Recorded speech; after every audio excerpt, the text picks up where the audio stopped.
How to hard reset Motorola Edge Plus 2023. Step 1.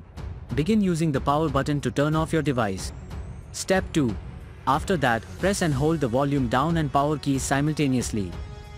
Step 3. When the bootloader mode appears, release all buttons.